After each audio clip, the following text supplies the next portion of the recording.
जय श्री कृष्णा।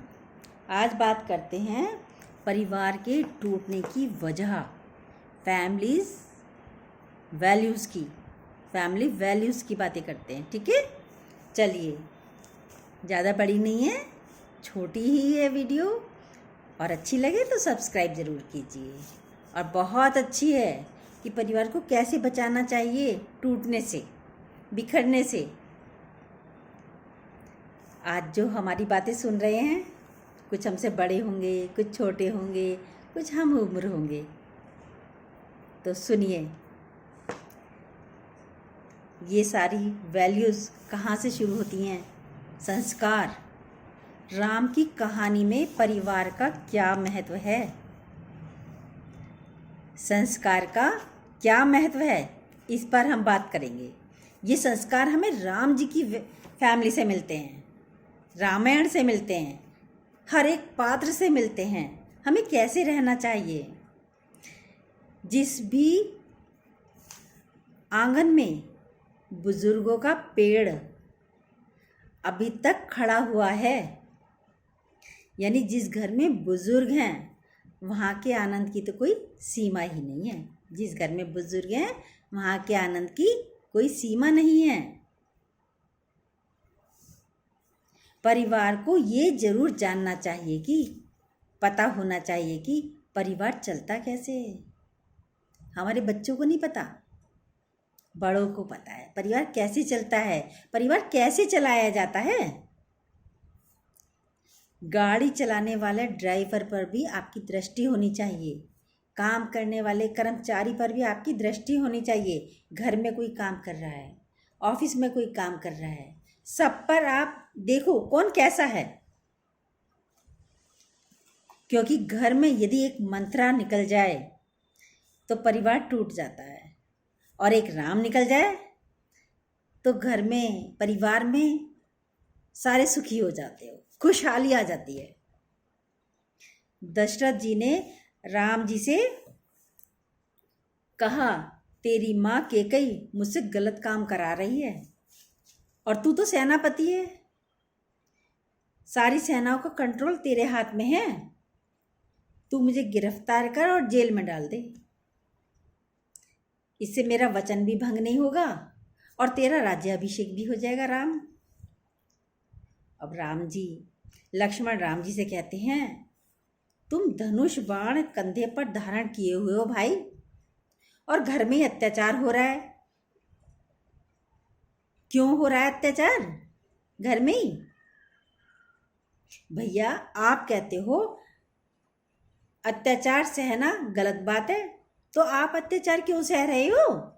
लक्ष्मण जी बोलते हैं राम जी से। राम जी बोले, किस पर तीर उठाऊं?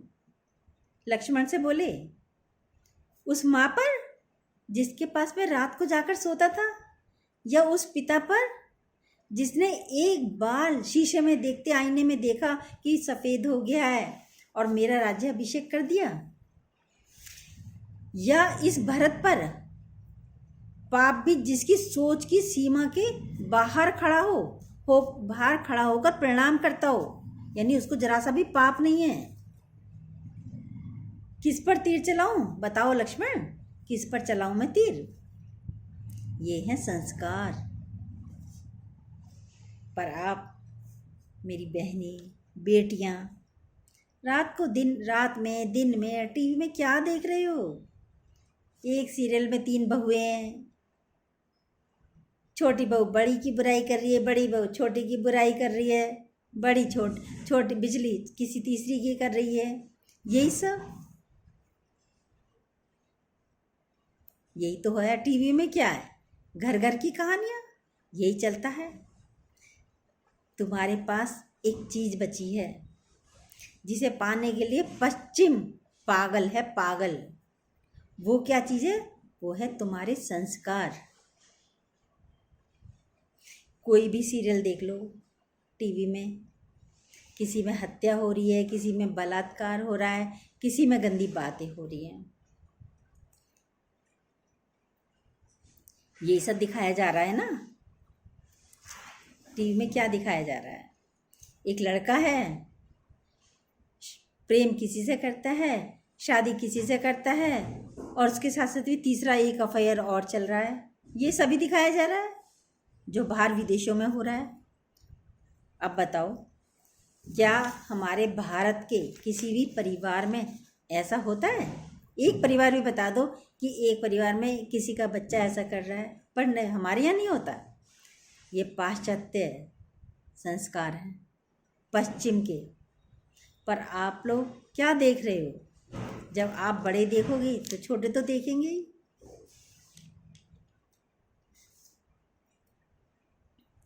यहाँ भारत का तो ऐसा है, एक भाई संकट में है तो दूसरा एकदम उसे बचाने के लिए आ जाएगा, अपनी जान कुर्बान कर जाएगा। ये है मेरे भारत का संस्कार। ये है ना संस्कार मेरे भारत के। आप सोचिए, पहले जब मॉल नहीं थे तो उतना ही सामान लाते थे जितनी आवश्यकता होती थी। लाते थे, नहीं लाते थे? आज मॉल सजे पड़े हैं सामानों से। एक लेने जाते हो, 4 लेके आते हो। ये भी ले लूँ, ये भी ले लूँ, ये भी ले लूँ, ये भी ले लूँ। आवश्यकता नहीं है। एक ही लेने गए थे, एक सूट लेने गए, 5 सूट ले आए। एक साड़ी लेने गए, 5 साड़ी ले आए। एक खाने का कोई सामान लेने गए, वहाँ देखा 5 डिब्बे और रख लिए एक्स्ट्रा। चीज़ खराब हो जाए, कपड़ा खराब हो जाए तो हो जाए, वेस्टेज। ये है मॉल, जहाँ हम एक चीज़ लेने जाते हैं, ये भी ले लूँ, ये भी ले लूँ, ये भी ले लूँ, ये करते हैं। ज़रूरत नहीं है, सेफें भरी पड़ी हैं कपड़े से सबसे। मॉल में गए, सब्जी काटने की, किसी तरीके की कोई नई चीज़ दिखी, आपने ये भी ले लूँ। पोछा देखा नई तरीके का, अरे ये भी ले लेते हैं, भले भले ही वो पड़ा हुआ है।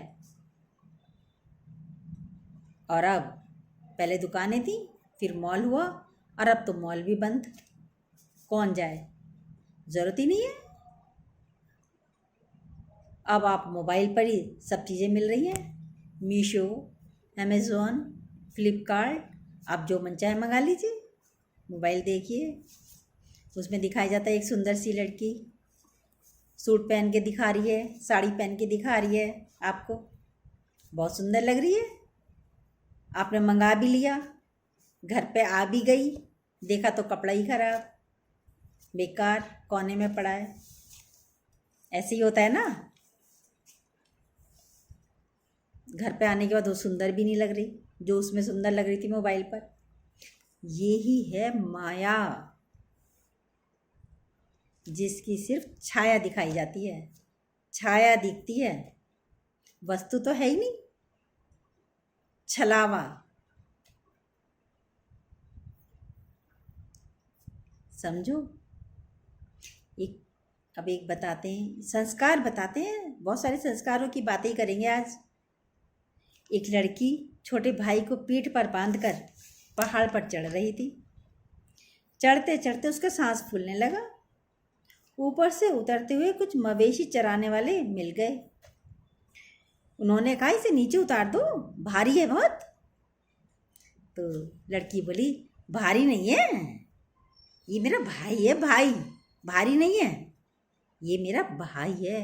ये होते हैं संस्कार, ये होती हैं बहनें। उसी पहाड़ पर एक व्यापारी भी सोने की अशर्फियाँ पीठ पर बांधकर चढ़ रहा था। नीचे जैसे उतरे तो व्यापारी भी दिखा, उसका भी सांस फूल रहा था। तो उन्होंने कहा, जो मवेशी चराते हुए उतर रहे थे, भाई इतने भारी हो रहे हो तो हल्के हो जाओ, उतार दो, निकाल दो पीठ पर से। छोड़ क्यों नहीं देते, उतार क्यों नहीं देते? तो सेठ बोला, छोड़ कैसे दूँ, ये मेरा भाई थोड़ा ही है, ये सोना है मेरा, ये सोना है, सोना। भाई होता तो छोड़ भी देता। अब बताओ, आपको वो बहन बनना है या ये सेठ बनना है? एक राम जी हैं जो जंगल में घूमते हुए सुग्रीव को भी भाई कहते हैं, भाई बना लेते हैं। हनुमान जी को भी कहते हैं, तुम मम प्रिय भरत सम भाई।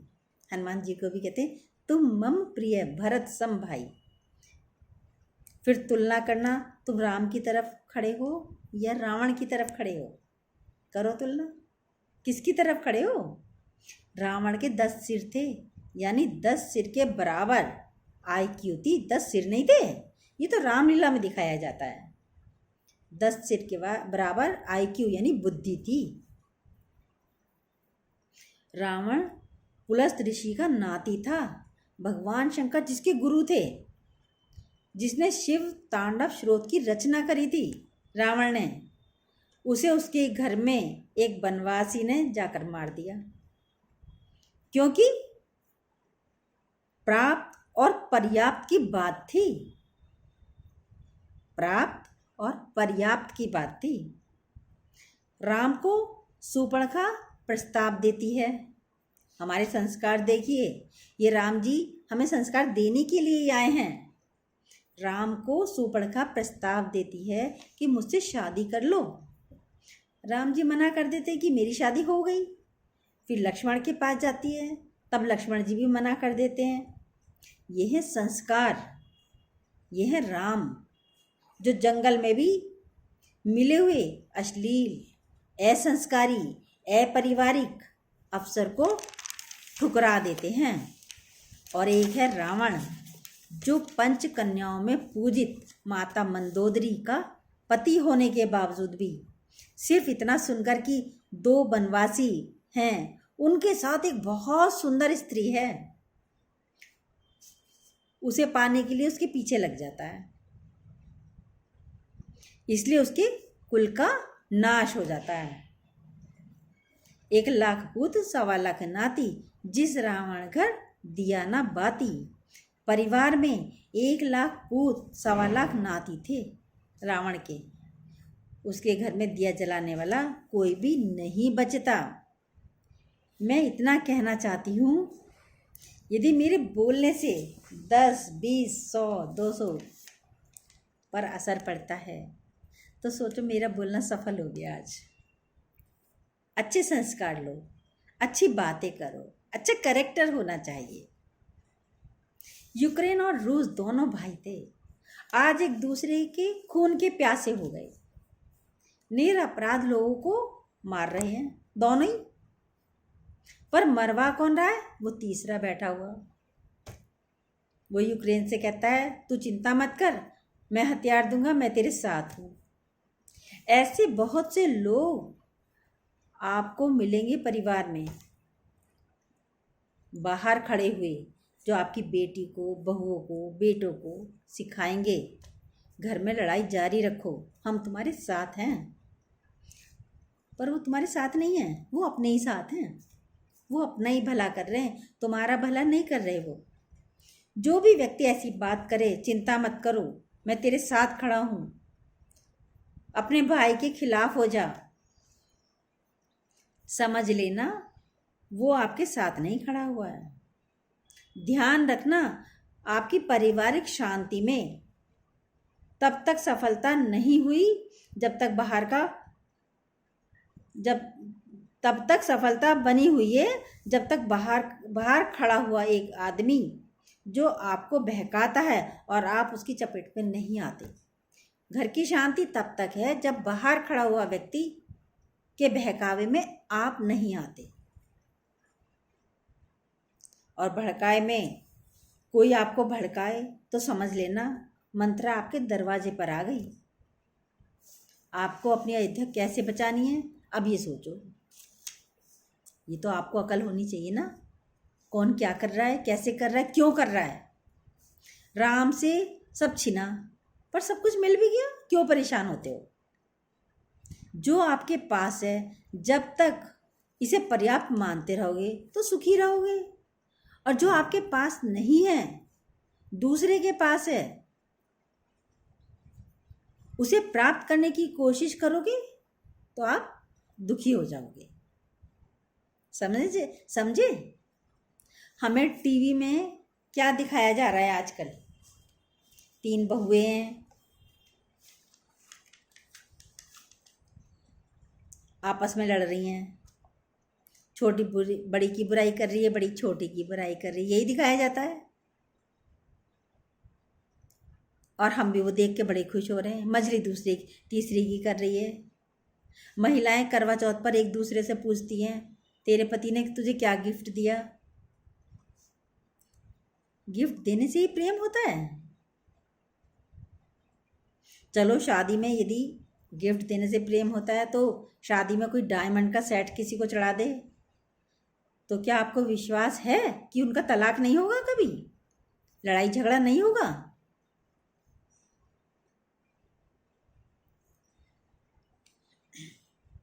लेकिन यदि माओ ने बेटियों में संस्कार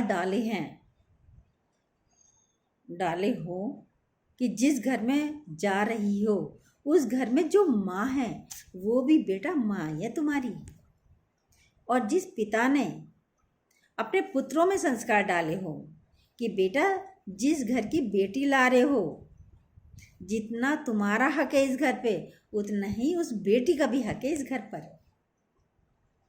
तो ये है संस्कार। ऐसे रखो बहुओं को, बेटियों को, ये संस्कार दो बेटों को।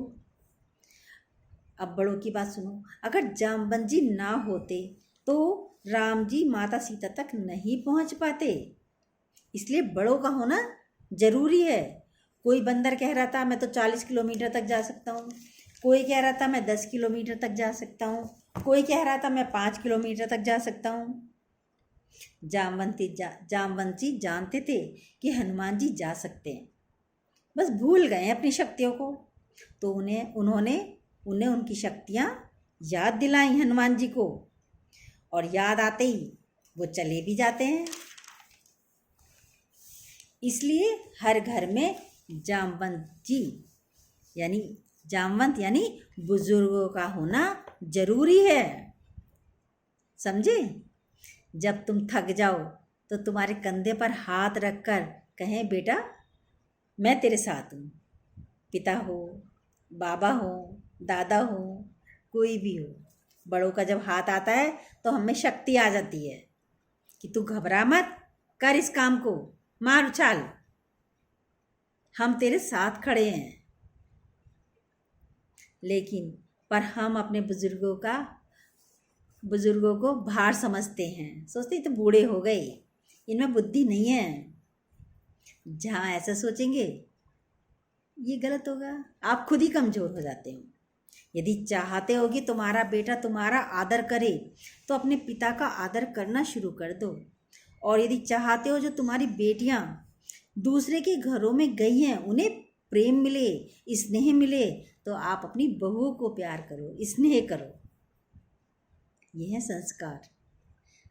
जब राम जी ने धनुष तोड़ा तो जनक जी ने कहा शादी कर लो। राम जी बोले शादी नहीं करूँगा अभी, क्योंकि मैंने अपने पिताजी से पूछा नहीं। तो विश्वामित्र बोले अरे तुम्हारे पिता ने तो 3 शादियाँ की हैं, तुम दूसरी शादी अपने पिता की मर्जी से कर लेना। उन्होंने ये मर्यादा, तब राम जी बोलते हैं उन्होंने ये मर्यादा दी। उन्होंने लक्ष्मण से कहा मैं शादी करूँगा तो एक ही से करूँगा। तो इसके बारे में बताते हैं क्यों करेंगे एक से ही। कह रही जब कौशल्या माँ के सामने दूसरी माँ आई होंगी तो कौशल्या माँ को कितना दर्द हुआ होगा, कष्ट हुआ होगा। और जब मेरी दोनों माताओं के सामने तीसरी माता आई होगी तो मेरी दोनों माताओं को कितना कष्ट हुआ होगा। इसलिए मैं सिर्फ एक ही शादी करूँगा। लक्ष्मण जी ने भी धनुष बाण राम जी के चरणों में रख दिए और कहा मैं भी आज प्रण लेता हूँ, मैं आपके चरणों को छोड़कर कहीं नहीं जाऊँगा। उर्मिला, मांडवी अपने पतियों के साथ नहीं गई। कौशल्या को रात में नींद नहीं आ रही थी। जब वन से आई, राम जी को देख कर आई कौशल्या माँ, देखा पैरों में खून निकल रहा है, नंगे पाँव राम और लक्ष्मण चल रहे हैं, कंधे पर धनुष बाण के निशान हो रहे हैं राम के लक्ष्मण के। माता को नींद ही नहीं आ रही थी। एक माँ है जो बच्चों के दर्द को पहचानती है, महसूस करती है। कौशल्या को रात को जब घूम रही थी ऐसी कौशल्या माता, नींद नहीं आ रही थी, तो देखा कोई घूम रहा है ऊपर भी। वहाँ पे गई कौशल्या, देखा तो मांडवी थी। कौशल्या बोली, तुम क्यों घूम रही हो? भरत कहाँ हैं? मांडवी बोली, वे तो नंदीग्राम में ही माता, उन्होंने वहीं कुटिया बना ली है, वे वहीं रहेंगे अब, भैया राम की तरह ही। तो कौशल्या बोली, अच्छा तो तुम भी वहीं चली जाओ। तो मांडवी बोली, इन्होंने यानी भरत ने कहा है भाभी वन में चली गई हैं और लक्ष्मण के जागने के कारण उर्मिला सो गई है। अब तुम्हें ही तीनों माताओं का ध्यान रखना है। ये हैं संस्कार। कौशल्या बोली, अच्छा तुम सो जाओ, जाओ सो जाओ। तो बोली, अभी नहीं माँ, इनकी झोपड़ी में दीपक जल रहा है, यानी ये काम कर रहे हैं अभी, मैं अभी नहीं सो सकती। ये हैं संस्कार। भारत के देवताओं के नाम क्या हैं? देवी देवताओं में सबसे पहले क्या नाम आता है? सीताराम, राधा कृष्ण, यही नाम आता है ना। पहले माताओं के नाम आते हैं, देवियों के नाम आते हैं। हमारे सारे देवी देवताओं में पहले पत्नी का नाम आता है। पहले घूंघट भी नहीं था। ये तो कुछ अत्याचारी राजाओं के कारण हमारे को अपनी बहू बेटियों को घूंघट दिलवाना पड़ा था, उनको बचाने के लिए। आपने किसी देवी, माता पार्वती को, माता लक्ष्मी को, माता दुर्गा को घूंघट में देखा? नहीं, मतलब ही नहीं था। रावण महल में गया, रो रहा था एक दिन, बताते हैं। मंदोदरी बोली, क्यों रो रहे हो? रावण बोला, सीता मेरी तरफ देखती ही नहीं। मंदोदरी बोली, कल राम का रूप बनाकर जाना तो तुम्हारे साथ आ जाएगी सीता। वो राम समझकर तुम्हें प्रेम करने लगेगी। इस पर तो रावण और भी फुट फुट कर रोने लगा। बोला, मैंने ऐसा भी करके देख लिया, जैसे ही मैंने राम का रूप बनाया तो उसमें मुझे माता के दर्शन होते हैं, सीता में, क्योंकि वो तो थी लक्ष्मी माता। आगे और सुनाते हैं। आज शादी होने से पहले इंगेजमेंट होती है, रिंग पहनाई जाती है, अंगूठी पहनाई जाती है। अब जब केवट ने उतारा तो उतराई मांगी, राम जी पे तो कुछ था नहीं, सीता माता ने अंगूठी निकाली और केवट को दे दी। ये है सीता, इंगेजमेंट रिंग, यानी समझ लो अपनी रिंग दे दी। हमारी दादियाँ नानियाँ कम से कम सामानों में अपना काम करती थी, घर चलाया करती थी, बहुत कम से कम में, कम खर्चे में घर चलाया करती थी। हमारी माताएं भी, हम लोग भी। आज कम हो जाए तो झगड़ा हो जाए पति पत्नी में, पति की नौकरी छूट जाए तो तलाक हो जाएगा तुरंत। ये कुछ नहीं करता, मैं रहने की नहीं, अब इसके साथ छोड़कर चली जाएगी पत्नी भी। ये है संस्कार? नहीं, हमारे भारत के तो नहीं है, ये पश्चिम के हैं, हमारे नहीं है। यानी सुखों को साधन पर केंद्रित कर दिया। अच्छा बताओ, क्या सुख साधन पर केंद्रित है? क्या सुख साधनों में है? नहीं। साधन में होते तो अमीर आदमी तो बहुत खुश हो जाता, पर उससे पूछो भैया तुम सुखी हो, वो भी कहेगा नहीं। पर सुखी कौन है? सुनिए। एक दिन बारिश हो रही थी, एक बहुत गरीब व्यक्ति था, बारिश हो रही थी, बारिश का मौसम था, काम करके घर लौटते समय बाजार से एक दो पाव भर आलू ले लिए, पाव भर प्याज ले ली, छोटी सी तेल की शीशी ले ली। घर पहुंचा, पत्नी से कहा मौसम बहुत अच्छा हो रहा है, पकौड़ी बना लो।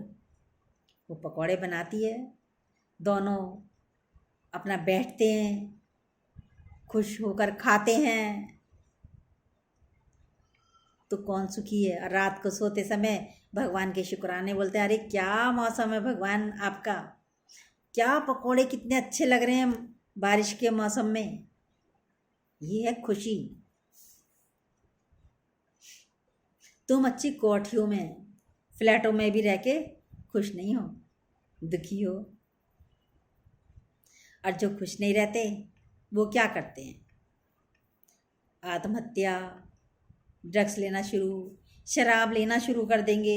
ये कमज़ोर पने की निशानी है जो ये सब काम करते हो।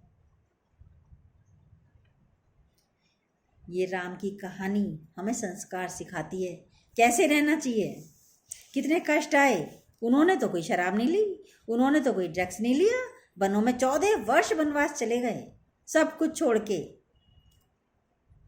तुम्हारा तो कुछ भी नहीं गया, तुम तो घर के अंदर रह के क्या शराब पीने लगते हो, ड्रग्स लेने लगते हो, आत्महत्या कर लेते हो। अरे इतना अच्छा शरीर मिला, मेहनत करो।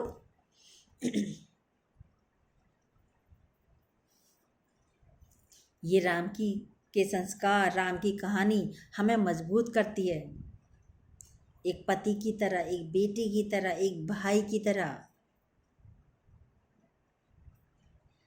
ऐसी बहन देखी आपने सुपड़का जैसी? नहीं देखी होगी, जो अपने ही भाई की ही दुश्मन बन जाती है, रावण की ही, अपनी भाभी की दुश्मन बन जाती है, अपने भैया का घर ही तोड़ देती है कि दूसरी पत्नी बहुत सुंदर है राम जी की। एक सुपड़का ही तो थी। ऐसी कोई बहन हमारे भारत में तो कोई बहन नहीं है, पर ये हमें सिखाया जाता है। एक सीता है, उनका भी एक भाई है, आपने सुना नहीं होगा ना, आज सुनिए। एक सीता है, उनका भी एक भाई है। जब अशोक वाटिका में माता सीता बैठी हुई थी तब रावण आता है कि मेरा प्रस्ताव स्वीकार कर लो, उस वनवासी के पीछे क्यों पड़ी हो, मैं तो उसे मार ही दूंगा, आएगा तब भी मार दूंगा, नहीं आएगा तब भी वहां भी मार डालूंगा। एक दिन रावण फिर से आता है, रोज रोज आता है, कहता है मेरी बात मान लो वरना मैं तुम्हें बलपूर्वक ले जाऊंगा उठाकर। जबरदस्ती करने लगा उठाने की। सीता जी ने जिस चटाई पर बैठी थी उसका एक तिनका तोड़ लिया और रावण और अपने बीच में उसे रख दिया, और तिनके को अपने और रावण के बीच में रख देती है और कहती है तिनके को पार करके दिखा दे रावण, यदि तुझमें हिम्मत है तो इस तिनके के इस पार आ जा। पर रावण आ नहीं पाया। एक स्त्री और तिनके को सीता कौन थी? भूमि से पैदा हुई थी, ये थी भूमिजा। और ये तिनका कौन था? ये भी भूमिज था। ये तिनका ही नहीं था, ये है भाई, सीता का भाई। इसलिए सीता कहती हैं पहले भाई से तो निमट ले, फिर बाद में पति से निमटियो मेरे। ये थी सीता। इसलिए कहा जाता है एक स्त्री इतना पति के साथ सुरक्षित नहीं समझती अपने को जितनी अपनी भाई के साथ सुरक्षित होती है।